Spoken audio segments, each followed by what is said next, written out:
On Donahue. My guest tonight is Minister Louis Farrakhan. Take a look. Fueled by his inflammatory statements and his outrageous remarks, he is one of America's most controversial figures. You are a slave. In 1985, a dressed-up Brooks Brothers alligator shoe-wearing, diamond ring-wearing slave. What is it about Louis Farrakhan? Controversy follows him everywhere. After a 10-country world peace mission, he was busy on Capitol Hill rallying for reparations to collect the unpaid wages for his forebears held as slaves. He says his overall mission is righting the wrongs of the black man.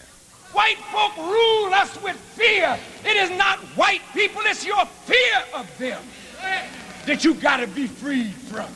He is banned from Israel and not welcome in Great Britain. And his past meetings in Iraq and support of Saddam Hussein has not won him favors in the United States. When was that last meeting with Saddam? Oh, a few years ago. Yeah, he didn't see you this time.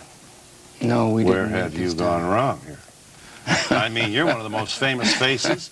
How many adherents? Islam, the Islamic world, boasts over 1 billion people? 1,800,000,000. I'd see you if I were Saddam. What is it? Did you... I met with everyone. You met with Tariq Aziz. Tariq Aziz would meet me. No, I didn't meet with Tariq Aziz. Who'd you meet? I met with all of the ministers of his government, including the vice president. You have many people that come to America that don't meet the president, say hello? But they meet the vice president, members of Congress, and they call it a successful visit. Yeah. This march didn't do so hot. Now, Minister Farrakhan, I know you'll be honest enough to acknowledge that. You got nowhere near 1 million. We got, you know, what? I don't know. Did you get were there 2,000 people there? I don't know the number. It may have been 2,000 or 3,000. But it wasn't the number.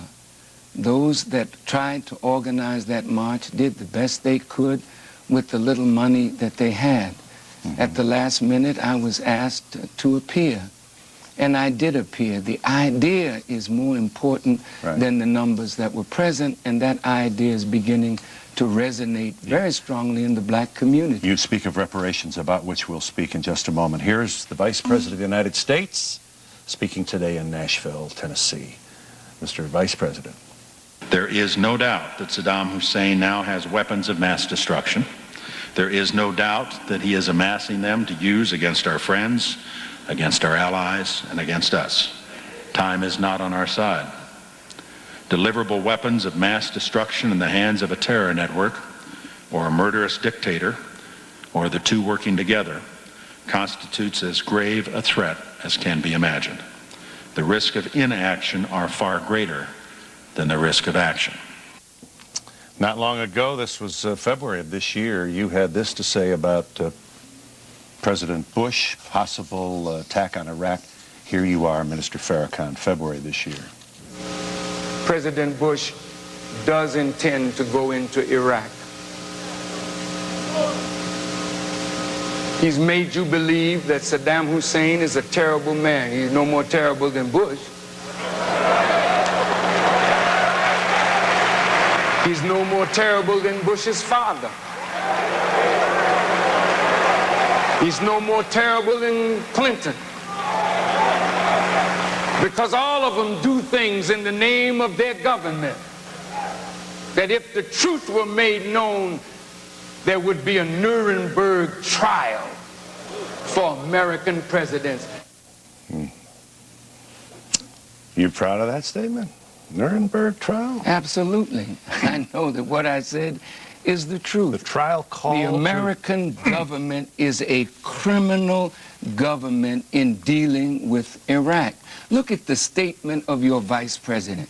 He said there is no doubt that there are weapons of mass destruction in Iraq. Why does not he do what the United States government did when they found weapons of mass destruction in Cuba. They came before the United Nations. They presented the evidence and a strong case by the vice president saying that there are weapons of mass destruction there, that there is no doubt. Where is the proof? There is no country in the world that agrees with America going to war with Iraq. So who is the real threat? Is it that Saddam is a threat to the world?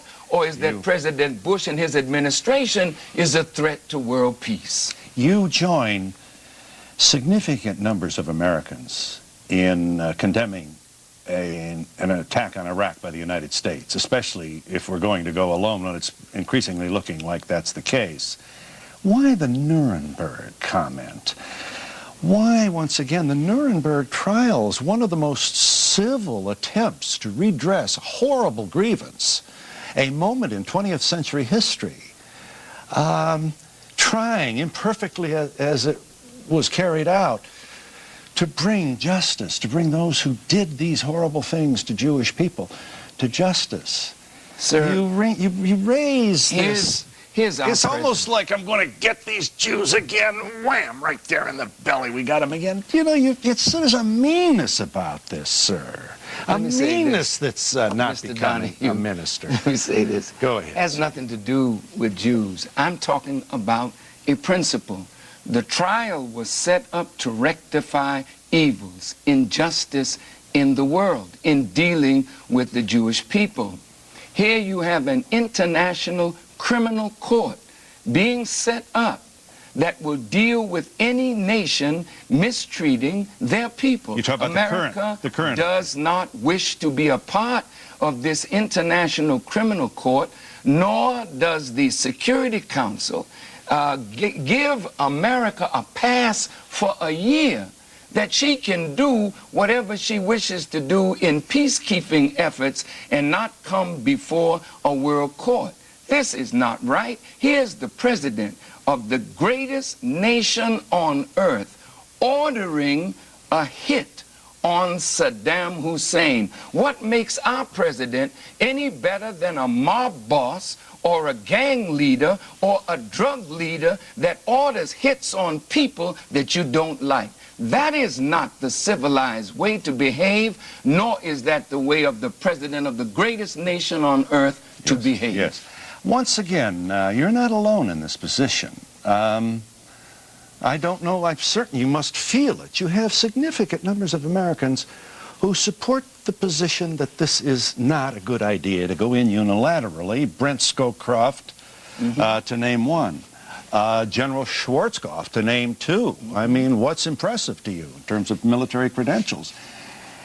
The question is, do you do your brothers and sisters, the members of the African American community, a service by this kind of mean reference to sending the president before a tribunal, someone like Nuremberg?